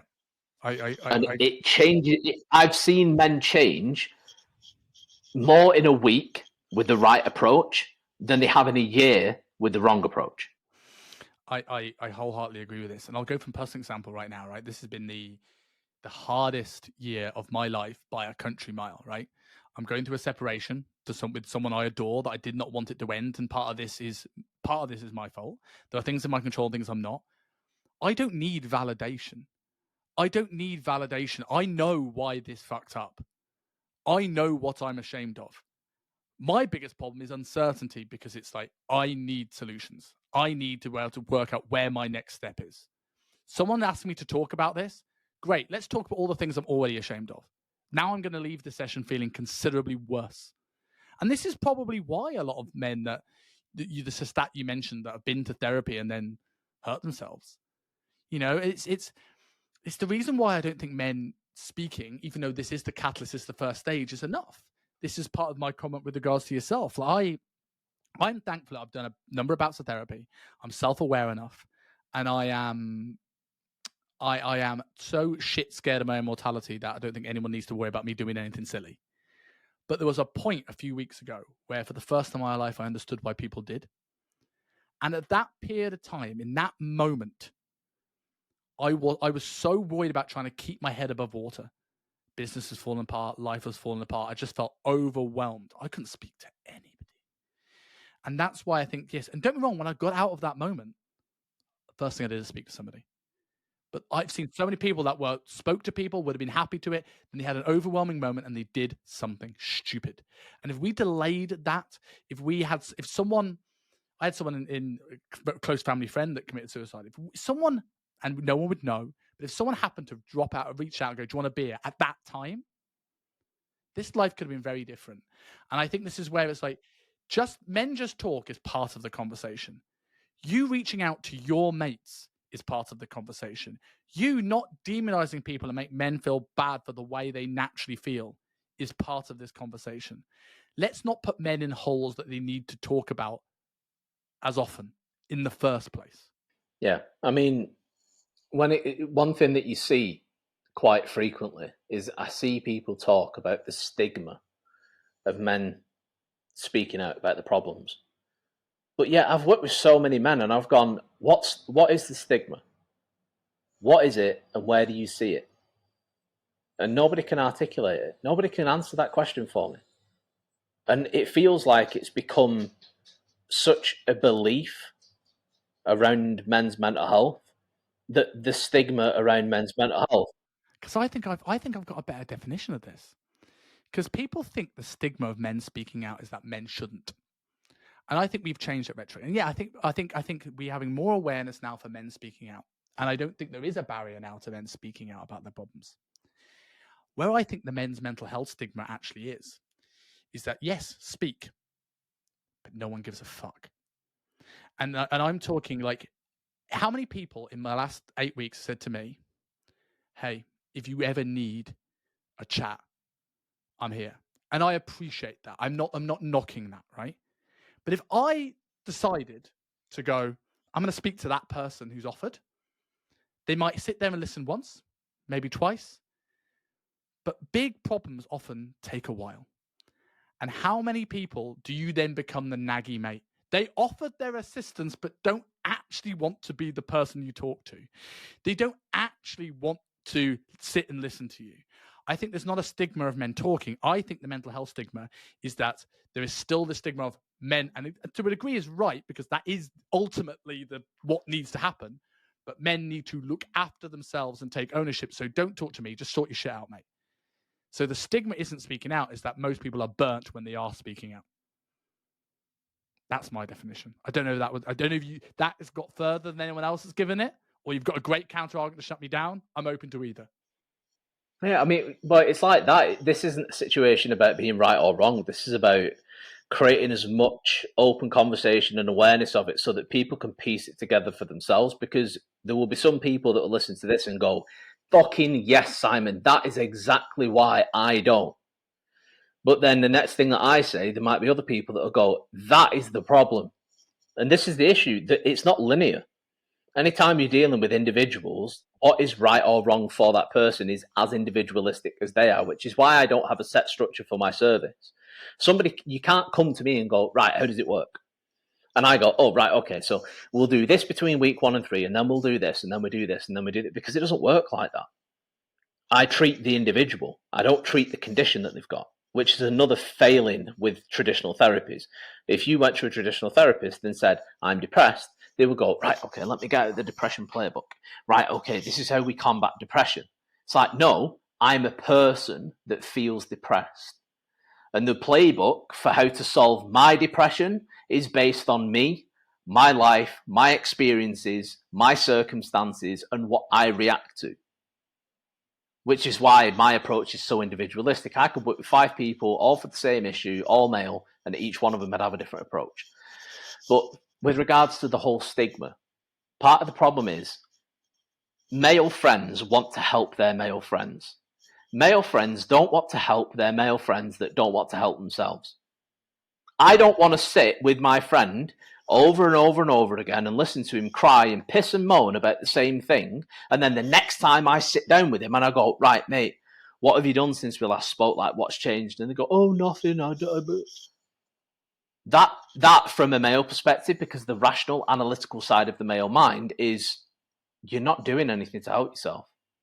I can't keep giving all of my time to you if you're going to do nothing with it but take it. It's no different than a friend coming to you and going, oh, Simon, I'm fucked, mate. Like, such things happen, blah, blah, can I borrow 500 quid? And you go, yeah. And you give him 500 quid. And then a month later, he comes to you and he needs another 500 quid. And you go, right, yeah, that's fine. 500 quid, it's not that big of an ask. Right, cool, there you go. And then a month later, he does the same thing. And then a month later, instead of it being 500 quid, he now needs 700. And then it's a little bit more and a little bit more. And you're like, all right, cool. What have you done in the 6 months that I've been giving you the money to pay your rent? What have you done to fix the financial situation that you're in? Oh, nothing. You'd be like, well, I'm not going to keep paying your bills for you. You need to fix your shit. What are you doing? That's part of the issue from men. Part of the issue of why a lot of men won't speak to women is because of the inherent weakness that is seen in a man from women for crying. And that's something that a lot of women go, no, I'm different. And some women will absolutely be different. But there's an awful lot of women that they will look down on a man once they've seen him in tears, regardless of what they've seen him in tears over. So it's like between a rock and a hard place. You've got the people that are more emotional and are more sympathetic, that would be able to sit with you and listen and validate your feelings, but it comes at a price. And then you've got the other group of people that you can go to. They're not sympathetic at all. They're empathetic, and they want you to solve the problem because they care about you. But they're also not going to give you infinite time to keep playing in about the same issue over and over again whilst doing nothing about it. Because part of the issue of the dynamic structure of talking therapies is longevity. Because if somebody can talk about something and it pacifies the emotion that surrounds those issues for a week or two, and then by the time the next session comes around, they've started to rise to the surface, and then you talk about it and it suppresses it. Well, you get this, don't you? And it just follows that wave system. Because if they give you what's needed so that you can get rid of it, it goes down and it stays down because it stays controlled or the problem's gone. But that means that client is now not going to come back. How much of that do you think is deliberate? How much do you think that's deliberate, and how much do you think that is people not having the tools, not being taught the tools, or they've been given a playbook that maybe is outdated? Well, look, think about it like that. Who hasn't been given the tools? The therapist. Okay. Whose responsibility is it to give the therapist the tools? The therapist. If you care about helping people, take it upon yourself to fucking learn. You know, it's like when people say, oh, schools, they don't teach you about this and they don't teach you about that and the other. Well, it's not a school's responsibility to teach you absolutely everything that you might need to know through every different stage of your life. You are your own individual. You need to take it upon yourself to learn those skills, just like I have. I wasn't taught the things that I know. I've learned the things that I know through diligent, obsessive focus on becoming the best whatever I am for what people need. You know, it's not all courses and guidance from other people. It's been a lot of trial and error. It's been a lot of, right, that works really, really well. That doesn't. Let's do less of that and let's do more of this. But while I'm doing more of this, how can I make it even better? That it's been a long, long process. I've been coaching for almost 20 years now. It's been a long process of that. You know, and that's been on me. For me, it's look at depression. You go to your GP and you say to him, this is the way that I've been feeling. These are the circumstances of my life. I can guarantee that the first thing you'll do is you'll go, right, I'm going to write you a prescription for citalopram or some bullshit. All right, cool. How does that solve the problems that are causing the way that I feel, by the way? It doesn't. But it gets then money. And how many times do you go to a drug dealer and the drug dealer sits you down and goes, mate, is everything all right? Because you've been buying a lot of drugs off me recently and I don't think it's good for you. They don't. They just give you whatever you can pay for. Because that's what drug dealers do. They do it because they make fucking money. You know, and when somebody that they've been given a lot of drugs to suddenly stops buying, they don't go, oh, he must be going to somebody else. They probably think, oh, he's probably dead. Anyway, we'll replace him with somebody else.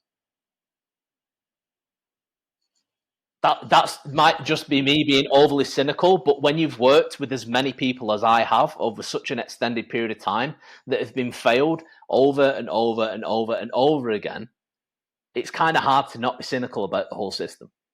Yes, I totally agree. And I also think this is where awareness has a drawback. Because with social media now, I did a reel the other day saying, I hate the fact that when I say I have to have ADHD, I have to clarify the medicated kind, not the self-diagnosed Instagram kind. And the great side about awareness is that people like myself, who was adult diagnosed with ADHD, wondered all my life, but never even knew what it was, never even knew what the symptoms was. And then I heard, I'm like, oh, maybe I should go to a doctor and see. So many people go, got that. And they're just procrastinating.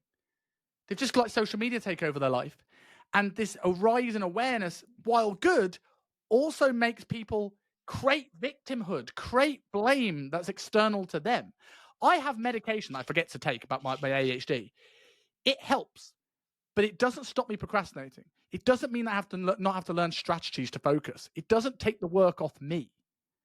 But I think people are looking for that these days because social media, like you said, you've done that. We said before you came on air, you've done 4 odd years before you even charged a single penny for life coaching. It was a bolt on to your service. I've done 14 years of PT before I went online and started teaching coaches. Yet people now are like, I'm struggling. I'm not good enough. Where's the thing? What is the get rich quick 10 grand a month scene rather than actually learning how to help someone lose body fat? What's the bit of advice I can give as a 19-year-old life coach when I don't have any experience? Do you think the awareness of mental health is a double-edged sword? 100%. 100%. Because you also, it's rife with whataboutism as well. People understand that attention is one of the most valuable currencies that is available at the moment. And as a currency, just like all currencies, it's finite. So as soon as one thing is given attention, there's somebody else going, yeah, but what about? And it's people vying for the attention all the time. Anytime you talk about men's mental health, I know anytime I talk about men's mental health, I always have a woman that goes, yeah, but what about women that experience this? So like before I actually set up the Male Support Network, one of my friends, Victor, replied to a Q&A box because he and I had just lost a mutual friend to suicide. And he was like, what needs to be done? Like, what can be done? Because there isn't enough at the moment. And I replied to it, and it was 3 stories long. Now, sometimes my stories, if I'm on one, it's top to bottom, and it's little text, right? And I know most people see it and think, oh, fucking hell, I'm going to read that. And I'm like, yeah, sorry about that, but there was a lot to put on. I didn't want it to be like 11 stories long. Yeah. And I said in it that, yeah, he's 100% correct. There's nowhere near enough care, consideration, actual active work being done to try to help men. So in light of that, I'm going to set something up. And that was kind of the birth point of the Male Support Network. That question came, right. So the catalyst for it was my friend Johnny, who I've been friends with since primary school. He took his life. And then it was that triggered Victor to ask the question. And then that's where the MSN came from. And I posted that, and I shit you not, the stories had been up for 10 minutes. And a woman replied to me and said, why don't you set up a women's mental health support company? Because women deal with this, women deal with that at the hands of men, and men perpetuate all the problems that women experience and blah, blah, blah. And I literally just replied, set it up your fucking self if you care that much. Mm-hmm. Because who the fuck are you to slide into my DMs and tell me that what I want to do and to support men isn't a worthy enough cause because women have it rough too? Mm-hmm. Because yes, women have it rough, but they don't have it anywhere near as bad as men. They just don't. And even if you believe they do, there are plenty of support networks like that already. And there are probably women who are struggling with these issues that have personal experience setting these things up. You setting up a men's support network does not invalidate the need or the other female support networks.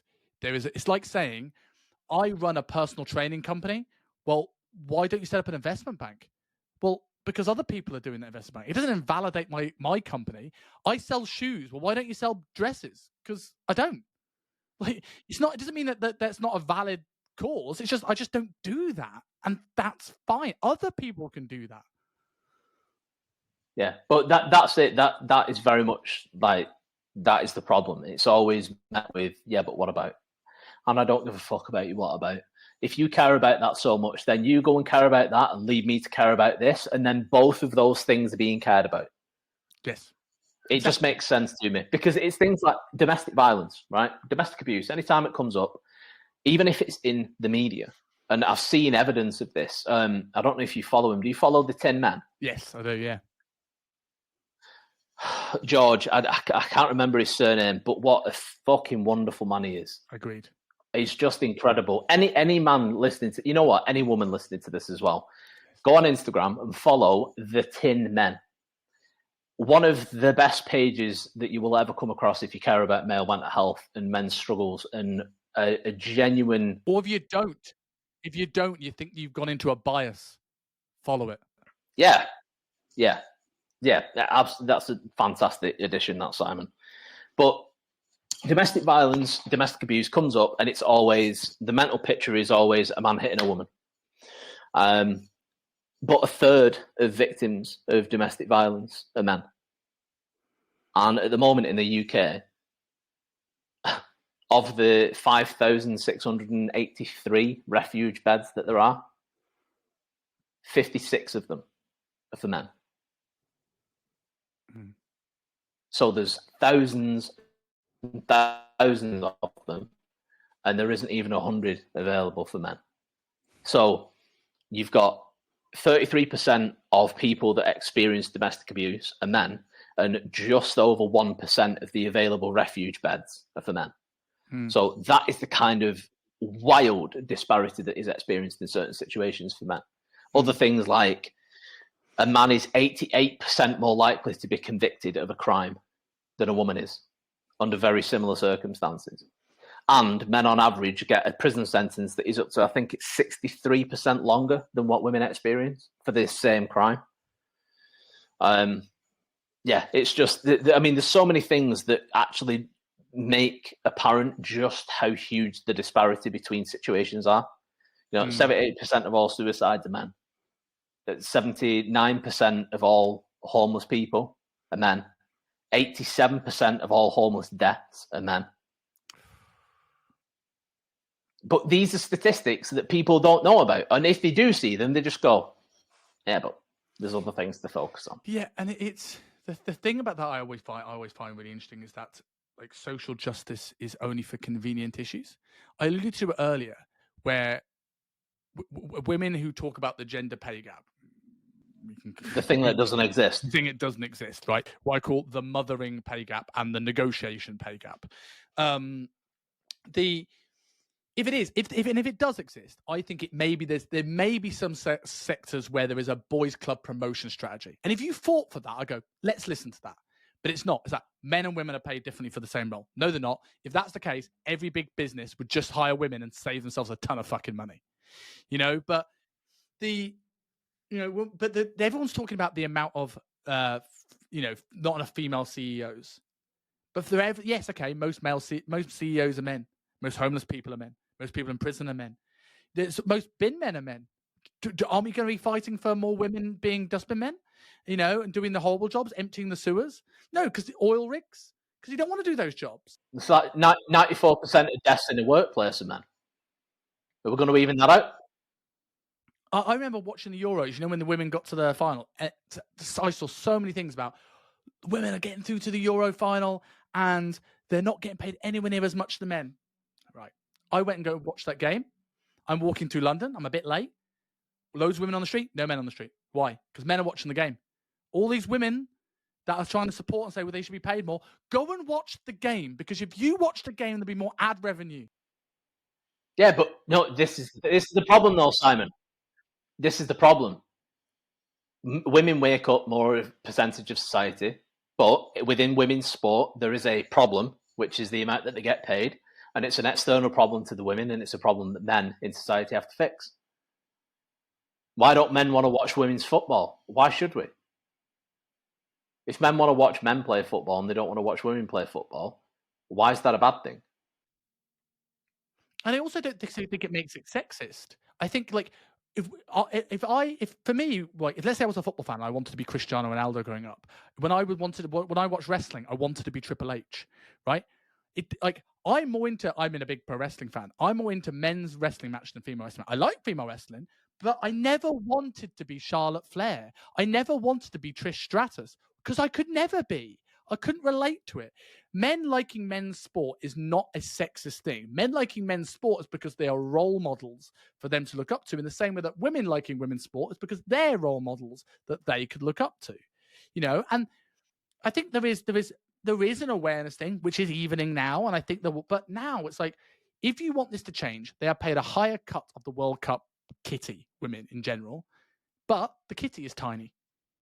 Yeah, and blokes are like 7%. Here's another really interesting statistic that I saw earlier this year.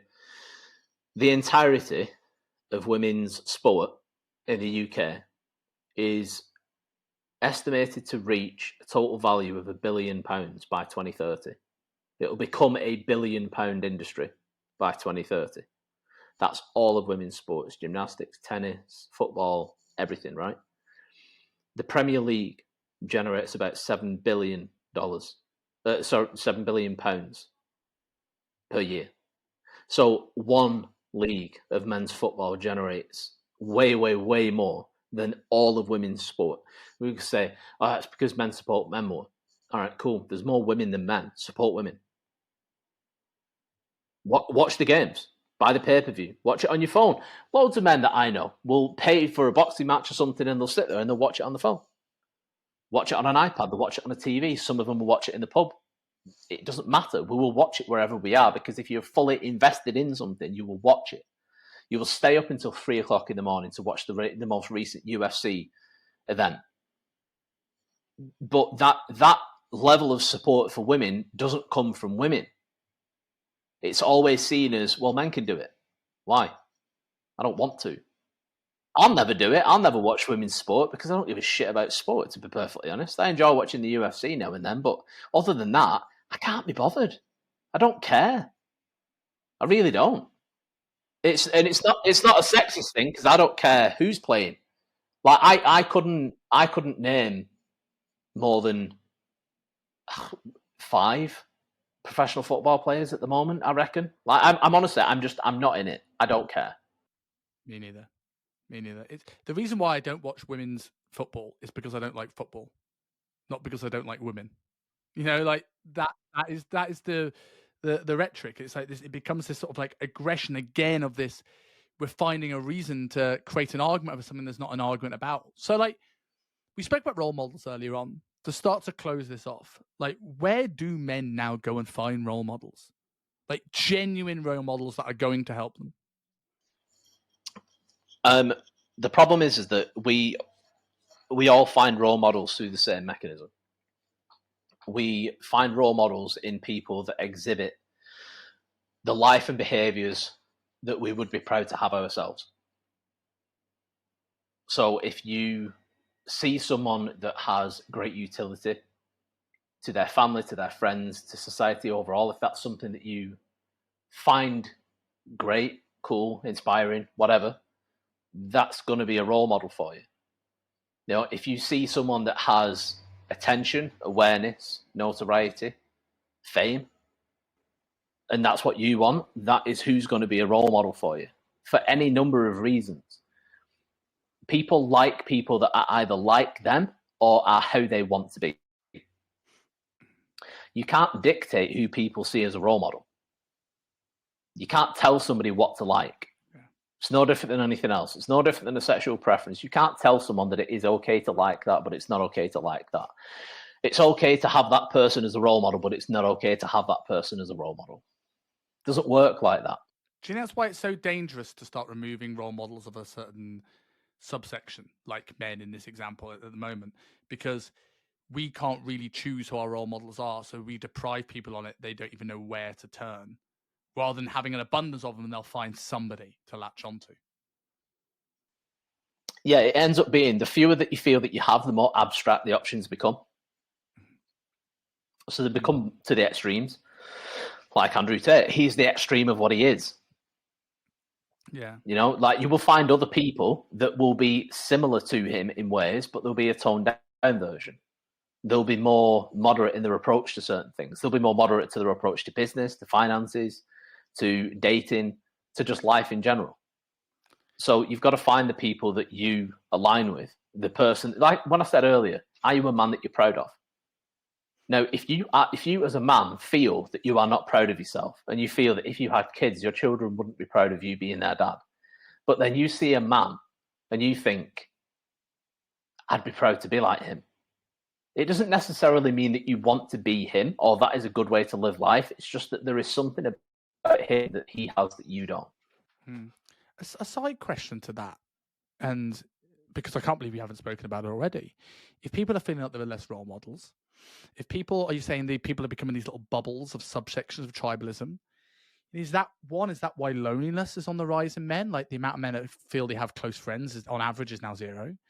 And if that's the case, if that's the average, and I've certainly felt this in the last sort of 6 months, moving to work online and things falling apart on myself personally. How does somebody go about creating a social connection? Because it's harder as an adult, because you now have these opinions and views and differences between people, whereas at uni you will just happen to be in the same place and you're in a bar, whereas now we've now got a minefield to work through before we get in front of anybody. Yeah, it's difficult, but it's also not impossible, because we're in a position where you can connect with people easier now than you ever have before. Yeah.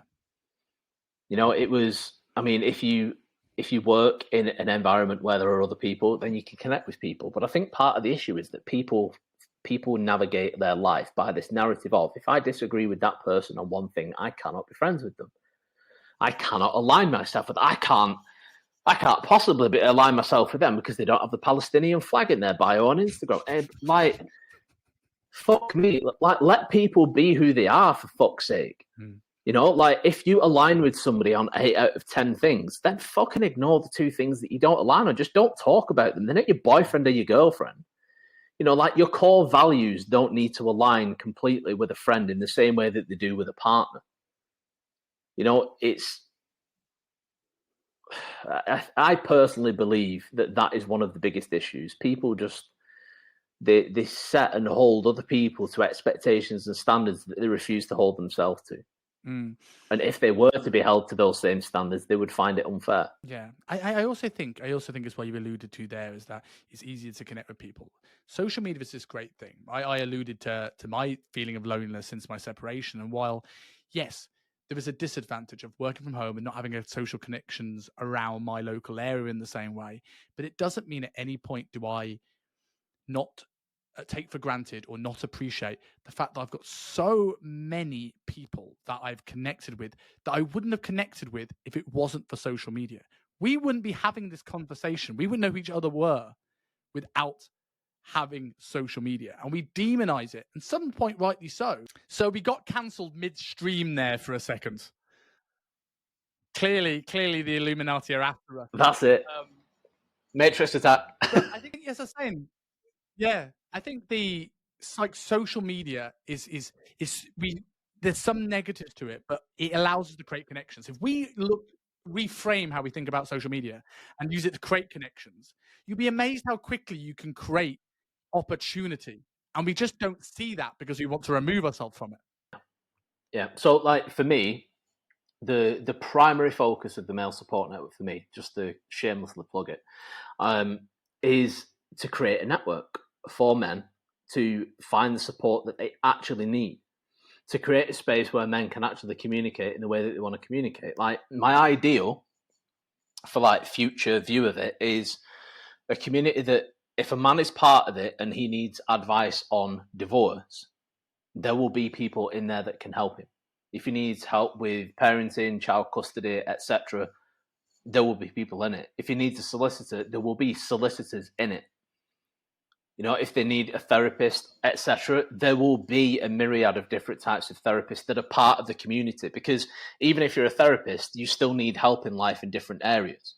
If you're a solicitor, you still need help in life in different areas. I want to create a community so that every different type of man is in that environment. Oh, lads, I've got a fucking problem with my car. A couple of lads that are in the group, the mechanics. What's going on, mate? Oh, it's such a thing. Try this. Mint, it's worked amazing. You know, like, so that is what I want. I want a network that actually works, because once I've grown it to a certain size, I'm then going to start having in-person events where it might be that we get together and there'll be a couple of speakers and we'll have specific topics that we'll go through. And then that'll be the first half of the day. And then the second half of the day, we'll go and get some food. We'll go and throw fucking axes or go paintballing, or we'll do something that is fun, that lads can get together and we can be lads. You know, and we can talk about whatever we want to talk about. That's the purpose of it. So, last couple of closing questions then before we finish. If you could change one thing to help men's mental health, what would it be? It could be getting rid of something, or it could be adding something. To be honest, I don't think it would be taking things away. I would just want more men to just understand, if you've got a problem, seek the solution. Imagine it's like Predator, right? You're Arnold Schwarzenegger. Your primary problem is the fact that you're being hunted by the Predator. So what's the solution? Do you lie down and die? Do you try and talk to it? Do you try and talk to somebody else about the problem? No. You adapt and you learn as much as you can so that you can figure out what the solution is, so that you can kill the problem. That is the way that men need to approach their mental health. You need to figure out what the core of your problem is, and then do everything that you can possibly do to get rid of that problem. Speaking to a professional might be part of that. Speaking to your friends, but don't just go to your friends and say, can we talk? It needs to be like, Gav, I'm going through some shit right now and I want to fix it, but I don't know where to start. Like, can we sit down and just have a chat, see if you can come up with something different? Because I only know what I know. You said earlier, we only know what we know. So you get to a point, like relevant to the post that I put on last night, you might have spent a lot of time mulling over the problem that you've got and thinking, I've thought of everything. No, you've thought of everything that you can think of. You've not thought of everything. Because I've had people come to me for coaching and they've said, I've tried everything. I'm like, no, you've not. If you tried everything, you would have solved the problem. And the first thing that I suggest, they go, oh, I never thought of that. But that's it. Like, there's so many things that could be the resolve to the problem that you've got that you can't even conceptualize.